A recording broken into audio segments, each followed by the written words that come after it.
Construction crews out moving dirt after the area's future 911 dispatch site sat dormant for months. Actually, this work is months behind schedule. David Amilati joins us in studio looking into questions surrounding the sudden activity at the future 911 dispatch center.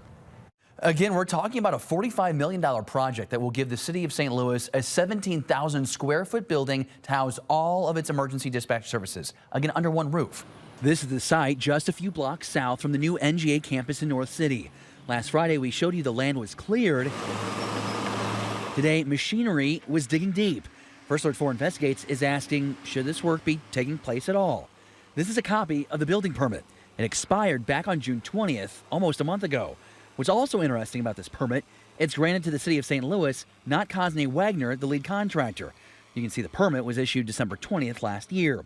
This permit also lists the estimated cost of the project as $28 million. That's an increase from the emergency agreement the city of St. Louis signed with Cosney Wagner June last year. The contract price is listed just over $21 million, another $5 million for contingencies. That total does not include 911 dispatch systems, communications tech, or security install. It's still unclear if that's what would bring the project total to $45 million. Last week, when we visited the site, I obtained these photos of the expired permit on display, along with a blueprint and a plumbing permit. And that document was issued in mid-May, the day after our initial report on the stalled project. This permit expires in November this year. That's the other odd thing about these documents that we've seen, the various expiration dates for short periods of time. Sources say that's strange, as well as the permit being granted to the city.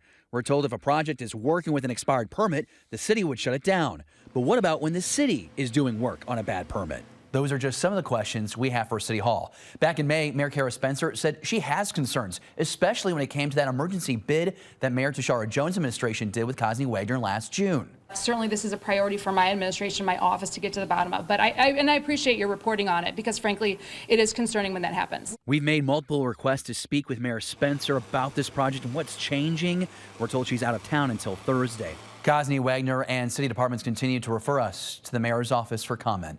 We will continue to see transparency on this project, and as we uncover new information, we will continue to update you on air and inside your First Alert 4 News app. For First Alert 4 Investigates, I'm David Amilati.